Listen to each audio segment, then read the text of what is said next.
People from all over the world have reported encounters with mysterious beings. They appear to bring important messages or lend much needed assistance, then vanish without a trace. Could they be angels or even guardian angels?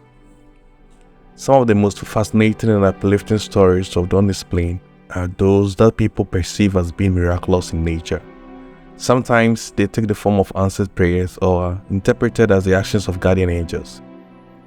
These remarkable events and encounters lend comfort, strengthen faith, and even save lives. They almost always seem to happen when they are needed most. Are they literally from heaven, or are they the result of the interaction of our consciousness with a profoundly mysterious universe? However you view them, these real experiences are worth our attention. An angel's guiding hand. Jackie B believes that her guardian angel came to her aid on 2 occasions to help her avoid serious injury.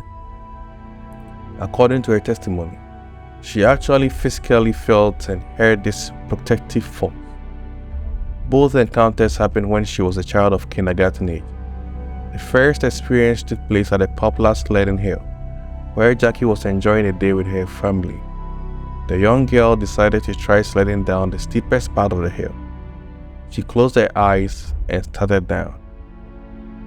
I apparently hit someone going down, and I was spinning out of control. I was heading for the metal guardrail. I didn't know what to do, says Jackie. I suddenly felt something push my chest down. I came within less than a half an inch of the rail but didn't hit it. I could have lost my nose. Jackie's second experience occurred during her birthday celebration at school. She had run across the playground to place her crown on a bench. While running back to her friends, 3 boys tripped her. The playground was filled with metal objects and wood chips. Jackie went flying and something hit her just below the eye. But I felt something pull me back when I fell, Jackie says. The teacher said they saw me sort of fly forward then fly back at the same time. As they hurried me to the nurse's office, I heard an unfamiliar voice keep telling me, "Don't worry, I'm here." God doesn't want anything to happen to his baby. Pushed to safety by an angel. Back in 1980, Deb was a single mother with 2 infants living in San Bernardino County, California. She occasionally needed reliable babysitters. Fortunately, her parents lived only about 13 miles away in Alta Loma. Deb would usually drop off the children at her parents' house, go do what she needed to do, then pick them up in the evening. One night, Deb had retrieved the babies from her parents' place and was heading home. It was relatively late, about 11:30 p.m. Deb was driving her old clunker. Among the car's many deficiencies, the gas gauge was broken, requiring her to guess when the old thing needed fuel. Occasionally, her guessing was off. Halfway home, the car started to patter. Deb remembers, and I realized I was on empty. I pulled off the first off-ramp and I called, and it just happened to be one that was slightly uphill, almost at the top of the exit. My car died and there was absolutely nothing around except empty fields and distant lights at a truck stop about a quarter of a mile down the road. With no cars in sight, Debbie didn't know what to do. The kids were asleep, and walking miles while carrying 2 kids in the middle of the night was not a good option. This was before cell phones, so she could look for help. I put my head on the steering wheel while saying a short and panicky prayer. He says, I hadn't even finished when I heard a few taps on my window. When she looked up, she saw a clean-cut young man standing there, who Deb estimated to be about 21 years old. He motioned for her to roll down her window. I remember I was surprised, Deb says, but I wasn't even the slightest bit afraid, even though I normally would have been terrified. The young man was dressed well and had a faint smell of soap. He didn't ask if she needed help. Instead, he told her to put the car in neutral and he would help her over that hill, a small hill toward a place where she could get gas. I thanked him and followed his instructions. The car started moving. I steered it towards the lights of the truck stop and turned around to yell "thank you" again to him, Deb says. He was so nice. My car kept moving, but the young man was nowhere in sight. I mean, this area was completely remote. There was absolutely nowhere he could have gone that quickly, even if there was somewhere to go. I don't even know where he came from to begin with. Deb's car continued to roll down the hill until it reached the truck stop. She was able to get the gas she needed, and the case remained sound asleep. I've always trusted in God to take care of us, but in relating that story many times to my children who are now 30 and 32, they know for a fact that angels do exist and are sent to us if we just believe. I always thought it was so amazing that we were sent someone who I would trust instinctively without question. Since that incident, I've come to believe that we probably encounter angels all the time and take for granted who they really are. I think they come in all shapes and sizes, young and old, and sometimes when we least expect them. Rescued from hopelessness. Perhaps more painful than any injury or illness is the feeling of utter hopelessness, the despair of the soul that leads one to thoughts of suicide. Dean S. experienced this pain as he was going through a divorce at the age of 26. The thought of being apart from his 2 young daughters was almost more than he could bear, but on one night of stormy darkness, Dean was given renewed hope. At the time, he was working as a derrickman on a drill rig. That night, he was having serious thoughts of taking his life as he looked down from the 128th derrick.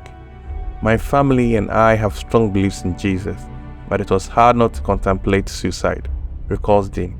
In the worst thunderstorm I had ever seen, I climbed the derrick to take my position to pull pipe out of the hole we were drilling. His co-workers urged him not to climb the derrick, saying they'd rather have downtime than risk someone's life. Dean ignored this and began to climb. Lightning flashed all around me. Thunder boomed. I cried to God to take me. If I couldn't have my family, I didn't want to leave, but I couldn't take my own life in suicide. God spared me. I don't know how I survived that night, but I did. A couple of weeks later, I bought a small Bible and traveled to the Peace River Hills, where my family has lived for so long. I sat down at the top of one of the green hills and started to read. I had such a warm feeling enter into me as the sun parted through the clouds and shone on me. It was raining all around me, but I was dry and warm in my small spot on top of that hill. Dean says that these moments changed his life for the better. He met his new wife and fell in love. They started a family together that includes his 2 daughters. He says, "Thank you, Lord Jesus, and the angels you sent that day to touch my soul." The accident warnings. Is our future predestined? And is this how psychics and prophets can see the future? Or is the future only a set of possibilities, a path that can be altered by our actions? A reader with the username HFriend writes about how she received 2 separate and remarkable warnings about a possible incident in the future. They may have saved her life. One night, at about 4 in the morning, HFriend's sister called her. Her voice was trembling and she was nearly crying. Since her sister lived across the country and it was so early, HFriend was obviously worried. She told me she had a vision of me being in a car accident. She didn't say whether or not I was killed in it, but the sound of her voice made me think she did believe this, but was afraid to tell me. HFriend writes, "She told me to pray and she said she would pray for me. She told me to be careful, to take another route to work. Anything I could do. I told her I believed her and would call our mother and ask her to pray with us." When HFriend left for work, she was terrified but strengthened in the spirit. She worked at the hospital and had patients to attend to. As she was leaving her room, she was called over by a gentleman in a wheelchair. I went to him expecting that he had a complaint against the hospital. He told me God had given him a message that I would be in a car accident. He said someone not paying attention would hate me. I was so shocked I almost fainted. He said he would pray for me and that God loved me. I felt weak in the knees as I left the hospital. I drove like a little old lady as I observed every intersection, stop sign and stoplight. When I got home, I called my mom and sister and told them I was fine. The Reading Angel. It is remarkable how many stories of angels come out of hospital experiences. It may not be so hard to understand why when we remind ourselves that there are places of sharply focused emotions, prayers, and hope. Reader Dibelo Baby entered the hospital in 1994 with acute pain from a fibroid tumor the size of a grapefruit in her uterus. The surgery was successful but more complicated than expected, and her troubles weren't over. Dibelo Baby recalled that she was in horrible pain. She had an allergic reaction to the morphine she was given, and the doctors tried to counteract it with other medications. This made a bad experience even worse. She had just had a major surgery, and now she was dealing with the pain of an acute drug reaction. After receiving more pain medication, she was able to sleep for a few hours. I awoke in the middle of the night. According to the wall clock, it was 2:45. I heard someone speaking and realized someone was at my bedside, she says. It was a young woman with short brown hair and wearing a white hospital staff uniform. She was sitting and reading aloud from the Bible. I said to her, "Am I alright? Why are you here with me?" The woman visiting the Dibelo Baby stopped reading but did not look up. She simply said, "I was sent here to make sure you'd be alright. You are going to be fine. Now you should get some rest and go back to sleep." She began to read again and I drifted off back to sleep. The next morning, she explained the experience to her doctor, who checked said that no staff had visited her overnight. She asked all of the nurses and no one knew of this visitor. To this day, she says, I believe that I was visited by my guardian angel that night. She was sent to comfort me and assure me that I would be okay. Coincidentally, the time on the clock at that night, 2:45 a.m., is the exact time recorded on my birth certificate that I was born. The flight papers. A saved relationship can be just as important as a saved life. A reader calling herself Smeging relates how a little miracle might have rescued her troubled marriage. At the time, she was making every effort to mend her rocky relationship with her husband. She had planned a long, romantic weekend in Bermuda. When things started to go wrong, it seemed her plans were ruined until fate intervened. Smeging's husband was reluctant to go on a trip. When they arrived in Philadelphia, they were notified that weather was causing planes to back up, so they were stuck in a holding pattern for some time. By the time they landed, their flight to Bermuda was boarding. As many passengers have experienced, it was a mad dash to the next gate. They were devastated to find that the gate door was just closed when they arrived. The attendant told them that they could get to Bermuda, but it would require 2 more connecting flights and an additional 10 hours. My husband said, "That's it. I'm not putting up with this anymore." I started to walk out of the area, and I just knew out of the marriage. I was truly devastated, recalls Smeging. As my husband was walking away, the attendant saw on the counter, and I swear it had been when we checked in, a packet. She was obviously upset that it was still there. It turned out to be a landing papers packet that the pilot must have on board to land in a different country. She quickly called the plane to return. The plane had been on the runway ready to start powering up the engine. It returned to the gate for the papers and they allowed us and others to get on. Smegnek says the time with her husband in Bermuda was wonderful. They were able to work out the problems they were having and stay together. Though they have been through tough times since then, they always remember that moment at the airport. I felt as if my world had collapsed and was given a miracle that helped us keep a marriage and a family together. Life information from an angel. Some people believe that before we are born, when our consciousness or spirit resides in that unknown place, we are given information about the life we are about to be born into. Some say we even choose our life. Not many people can claim that they remember this pre-birth existence, but Gary says he does. In fact, even in his middle-aged years, Gary says he can recall some details of a conversation he had with an angel before he was born. I was bodiless, but aware that I was in an area that was darkened, and I was alone except for the entity that was speaking to me. He says, I was born at the bottom of a stairway-type structure and was looking up the stairs, but not seeing the one speaking to me. I was very warm and comfortable, but aware and feeling trepidation of what I was about to embark on. This entity was speaking to me and giving me a brief description of how my life would be. I asked for more information, but it was refused. I was basically told that my life would not be a hard life, but I would lack any luxuries, and that I would experience great difficulties at a relatively early age. It seems there were a few other small details, but I no longer can remember it quite as clearly as I once did when I was younger. It appears the information was correct, as I'm now disabled and in poor health. Beautiful, strange UFO or angel. Some researchers think there might be a connection between UFOs and angel sightings. They say the angels and heavenly figures encountered in the Bible might actually have been extraterrestrials. After his experience in the 1980s with the most beautiful thing he ever saw, Louis L. might agree with that assessment. It was a Saturday morning in Mariposa, California, and Louis had a work that day. The air was fresh from a cool rain the night before, and the morning sky was bright with a few scattered clouds.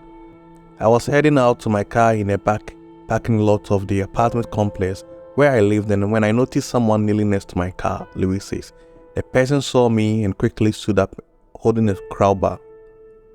The young man was quite obviously startled by Louis' interruption, and although Louis sensed the boy was up to no good, it hadn't yet hit him what he was doing.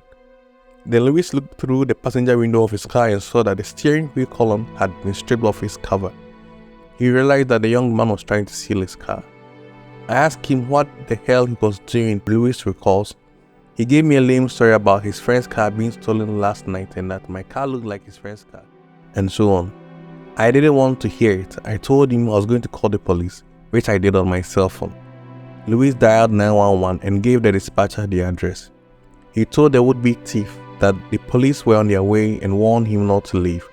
The boy said he would wait for the police, but Louis could tell he was just waiting for the right moment to make a run for it. If he did, I wasn't going to try to stop him because his adrenaline was pumping and he had that crowbar, Louis says. As Louis was grilling the young man, trying to detain him, he began to notice three rather large clouds in a single file formation that were almost overhead. Then I saw it, he says, a shiny object exiting from the first cloud and entering the next, and then coming out the other one. It was shining like brightly polished chrome and moving at a good speed. I couldn't make out the shape. By this time, Louis was so distracted by the UFO that the punk saw his chance and took off. That's when the object entered the last cloud. From there, it was nothing but open sky. When it emerged, my life changed, Louis says. There against the richness of the blue sky was a silvery shape that seemed to have arms and legs. It was so beautiful to look at. At the same time, it had the appearance of a metal. It looked like some kind of shape with a strange design. The best way I can describe it is it looked like silverware in the design of a stick man the children draw. It was huge, moving fast and made no noise. As it sailed overhead, some of the limbs would move up and down, giving the impression of being alive, a living entity. It made a couple of rolls, reflecting the sun in every direction.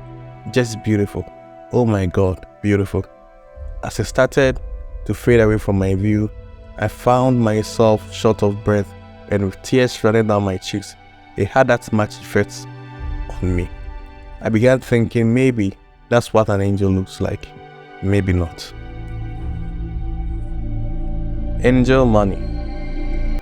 There are many stories of people receiving much needed money from mysterious, unknown sources. Ellie has such a story that she recalls from the summer of January 1994 when she was living in Melbourne, Australia. It was late afternoon and Ellie was outside gathering the family laundry from the clothesline. There was a sudden, small willy-willy, an Australian term for swirling wind funnel of dust and leaves. As it raced past me, I saw something blue whirling in the middle of the dust and leaves and managed to grab hold of it, she says. I was surprised and very pleased to see it was a $10 note. A few days later, Ellie was at the back of the yard checking on her garden tomatoes when she spotted something lying in the grass. She was astonished to find it was a $20 note. Not long afterward, in another part of the garden, she found a $5 note and yet another $20 note nestled among the leaves of the day lilies. By this time, I've told my family of the angel money. She tells us none of them had put money there, not with the possibility of it blowing away in the often high winds of summer. It was quiet for a few days. Then one of my sons came in with an ear-to-ear grin and a $20 note that he had just found on top of the compost heap. Most of us would say this was not angel money at all, but money that someone had lost that had simply blown into Ellie's yard. But Ellie is not quite convinced of that explanation. That's because a week or so later, she had another amazing find, this time in her house. I was cleaning out under the bed and pulled out a pair of slippers. Then nestling the toe of one, like a little grace note, was a 50-cent coin. The Angel Nurse. In 1998, Luke was diagnosed with bone cancer at the tender age of 8. As sometimes happens, he came down with an infection, which meant he had to go to the hospital. He was there for about 2 weeks, and that is when something remarkable happened. One evening, Luke's mother was sitting at his bedside quietly praying as she slept. A nurse came into the room to check Luke's temperature, but his mother noted something rather peculiar about her. The nurse was wearing an old-fashioned uniform of the type that would have been common 30 years earlier, in the 1960s. The nurse noticed that Luke's mother had a Bible by the side of his bed. She said that she was a Christian and said she would pray for Luke's healing. Luke's family had never seen this old nurse before, and they never saw her again in Luke's remaining time at the hospital. I came out of the hospital fully healed of my infection, says Luke, who was 19 when he told his story. Remarkably, he's now completely free of cancer.